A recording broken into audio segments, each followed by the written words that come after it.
Hello guys, welcome to my channel sweet Rudra लाफे blog को। आज मु आपन सहित छतु तरकारी रेसिपी शेयर करुच्ची। तो देखा केमती हो। तो मुझे आलू को काटिकी रखी जोटा को मु तेल पकई फ्राए कर नौची। आलू को से पर्यंत टिके फ्राए करी जमी कलर चेंज हो ब्राउन कलर। तो ब्राउन कलर है मु आलू को काढ़ी गोटे बाउल रखीदेवी। तो सही कड़े रे मु आउ टिके तेल दे से आउ टिके तेल दे से मु जीरा टिके पकेबी। जीरा पकई सारा पर टिके फुटी सारा पर मुझे छतु ऐड करी। तो छतु ऐड कर सारा पर मुझे भल भाव टिके भल भाव भाजी नेबी। फास्ट तेल भाजी सारा पर मुझे लुण ऐड करदेवी। लुण ऐड कर सारा पर मुझे टिके हलदी गुंड ऐड करी। हलदी गुंड को ऐड कर सारा पर मुझे भल भाव भाजी नेबी जहाद्वारा कि छतुरे थिबा पानी सब बाहरी जीव आ छतु आमर भल भाव सीझीज। मोर भजा भल भाव हो सारी। तो भजा भल भाव भाजी सारा पर मुझे गोटे प्लेट को काढ़ी नेबी। तो प्लेट को काढ़ी सारा पर मुझे कड़े को भल भाव धोई नेबी। तो मुझे किसी मसला यूज करछि मैगी मसला, चिकन मसला, गरम मसला, काश्मीरी चिली पाउडर, चीनी, दालचीनी एंड तेजपत्र। तो कड़े को धोईकी मुझे रखीदे गैस उपर गरम हाँवाई। तो से तेल ऐड करी। तेलटा टी गरम हो सारा पर मुझे शुखिला लंका चीनी देवी। चीनी टिके कलर है से दालचीनी रखि गोटा दालचीनी तेजपत्र को ऐड करदेवी। तो चीनी आमर ब्राउन कलर है मुझे पियाज पकईदेवी। तो पियाज को से पर्यंत ब्राउन कलर है पर्यंत फ्राए करनेबी। पूरा ब्राउन कलर हो सारी। तो मुझे काश्मीरी चिली पाउडर टिके ऐड करदेवी। तो ऐड कर सारा पर आउ टिके फ्राए करनेबी। तो से बटा ग्राइंडिंग कर अदा रसुण पेस्ट को पकईदेवी। तो तापर भल भाव मिक्स करनेबी। तो मसला को मु मिक्स कला परे भल भाव देखु केमती कलर तार चेंज हो सारी।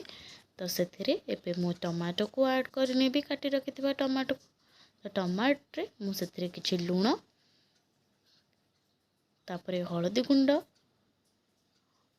पकई सारा पर भल भाव मिक्स करनेबी भल भाव फ्राए करनेबी।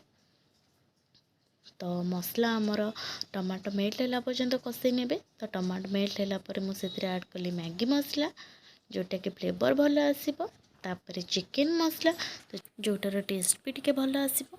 तो आपको सब मसला पकई सारा पर मु भल भाव मिक्स करनेबी माने भल भाव कषे नेबी।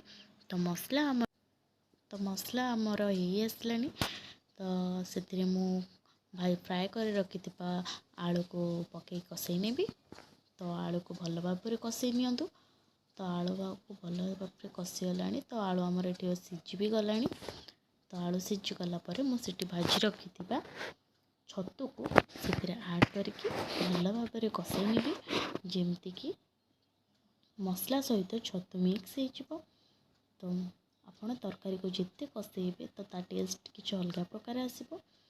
तो मुझे भल भाव कषे नहीं छतु को छतु आलू मसला सहित। तो आपण भी एमती भल भाव कषे नेबे। तापर भल भाव कषि सारा पर मुझे किसी पानी ऐड करनेबी। किसी पानी ऐड करके आउ टिके भल भाव कषे नेबी। तो मसला रे आपण जिते कषेबे ता टेस्ट सेते भल आसब। तो मुझे आउ टिके पानी ऐड करी। पानी ऐड कर सारा पर छतु को आउ टिके भल भाव कषे नेबी। मोर एतिक मात्रा जी क्वांटिटी पानी दरकार था मुझे अनुसार पानी देती। तो आपन को जो क्वांटिटी पानी दरकार आपन तरकारी को जितकी क्वांटिटी चाहते रखापी ग्रेवी तो आप से अनुसार पानी दे पारे। तो मोर ये तरकारी मु पानी 80% पानी दे सारी। तो मुझे एवं घोड़े रखीदेवी। तो मुझे तरकारी को घोड़े नहीं जी। तो घोड़े सारा पर गैस फ्लेम को टिके लो करदेवी। तो देखिपे आमर तरकारी केते सुंदर देखा जाउची। तो जदि आपन को मोर आज रेसिपी भल लगे then like share comment and subscribe करनी। थे एमती स्टाइल रे घरे छतु तरकारी बनैकी खातु। तो देखिए निहाती भल लगे। तो देखिपे तरकारी आमर केते सुंदर देखा जाउची। तो तरकारी हे आसलानी एबे मु सेतिरे किछि गरम मसला ऐड कर दउची। गरम मसला पकेले बास्ना भल आसे। मुझे पकई नेबी जहाँद्वारा कि फ्लेवर भल आसो देखा भी सुंदर लगे। जदि आपको मोर रेसिपी भल लगे लाइक सब्सक्राइब शेयर करेंगे। Thank you.